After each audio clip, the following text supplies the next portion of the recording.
Mud, snow, ice.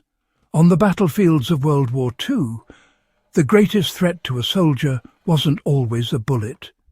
Sometimes it was water. Wet boots meant blisters. Blisters meant infection. In winter, infection meant evacuation. And in sub-zero cold, frostbite meant amputation. Entire units were weakened not by enemy fire, but by soaked leather.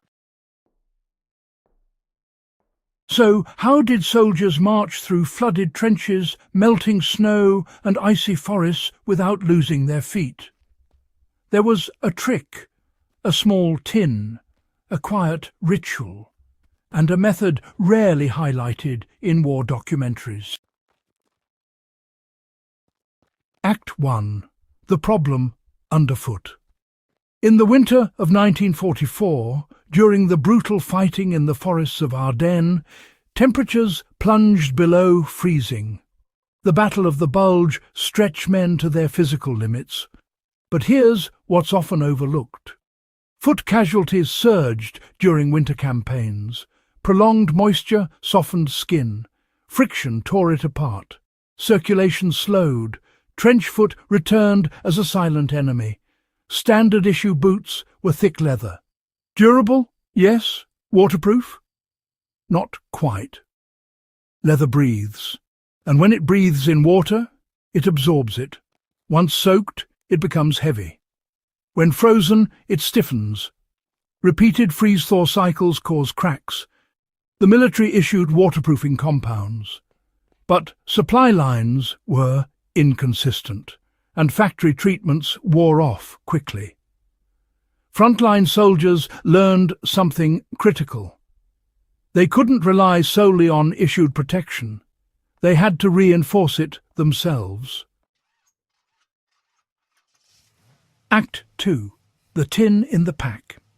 Inside many rucksacks sat something, well, quite ordinary, boot wax. Dubbin, polish, usually made from beeswax blended with oils or fats, sometimes even pine tar. It wasn't glamorous gear, it didn't win medals.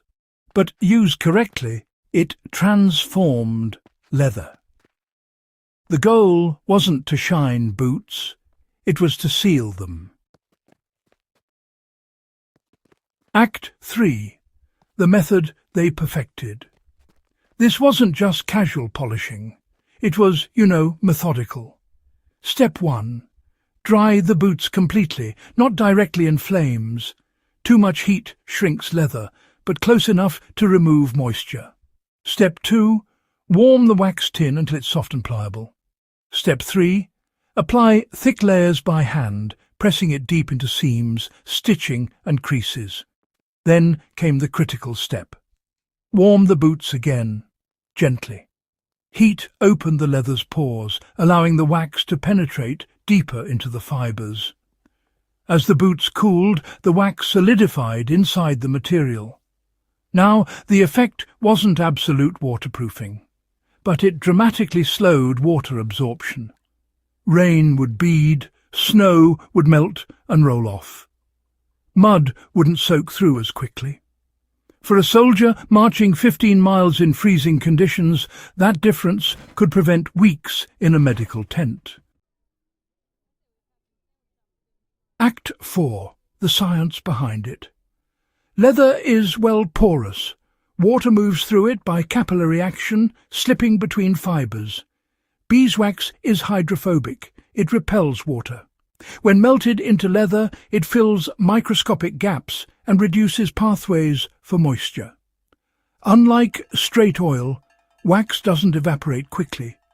Unlike grease, it doesn't stay permanently soft. It hardens, but remains flexible enough for movement. Boots still needed to bend, flex and endure miles of marching. A brittle coating would crack. A soft coating would wear off. Wax created a balance, durability and flexibility. Low-tech waterproof engineering. So this practice wasn't limited to just one army. American GIs, for example, relied on Polish tins in their kits, while British troops used Dubbin to protect their leather gear. And German soldiers? Well, they applied heavy wax compounds, especially in those wet European climates. From the beaches of Normandy to the frozen devastation near Stalingrad, moisture was, honestly, relentless. Different uniforms, different commands, but the same enemy: water. Seal the leather, preserve the feet, stay operational. Because an army doesn't move if its soldiers can't walk.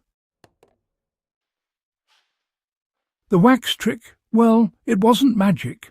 Too much heat and leather shrinks and stiffens. Too little wax and the stitching just absorbs water. No maintenance? The barrier wears down under constant abrasion, and in extreme cold, especially on the Eastern Front, even treated boots could freeze solid. But the method bought time. It reduced cases of trench foot. It preserved manpower. It kept soldiers mobile longer. Sometimes survival in war isn't about eliminating danger, it's about delaying it. Act 7. The ritual. Picture the scene. Nightfall. There's a low fire, steam rising from damp socks. Soldiers sit together, warming their tins near the embers.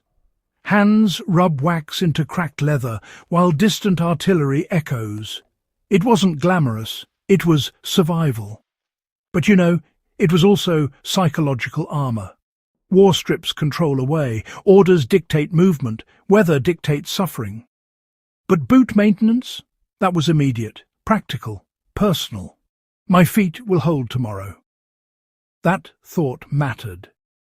In a world of uncertainty, small rituals restore stability. Act 8. Why it's rarely mentioned. When we think of World War II, we picture tanks, aircraft, amphibious landings, generals bent over their maps. We don't picture boot wax, do we? Because maintenance doesn't look heroic. But logistics win wars. Preventing thousands of foot injuries preserved divisions. Preserved readiness. Preserved morale. A simple tin, multiplied across millions of soldiers, becomes strategically significant. History celebrates explosions. It forgets preparation.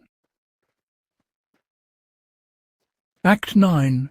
Does it still work? Yes. For full-grain leather boots, the method remains effective today. Clean and dry the leather. Warm it slightly. Apply beeswax-based conditioner generously. Gently heat again to allow absorption. Buff lightly. The leather will darken. Breathability will decrease slightly, but water resistance improves dramatically. No batteries, no advanced membranes, just wax and heat. The same principle soldiers relied on more than 80 years ago. Closing, armour without steel. Somewhere in a frozen forest, in 1944, a soldier kneels beside a small fire. Snow drifts between shattered trees. Artillery rolls in the distance. He holds a dented tin. Wax softens inside. He presses it deep into worn leather, into seams, into creases, into every weakness. Not for shine, not for inspection, for survival. Armour doesn't always clang. Sometimes it's stitched from leather, sealed with wax, hardened by cold. And sometimes the difference between staying in the fight and being carried away begins at the feet.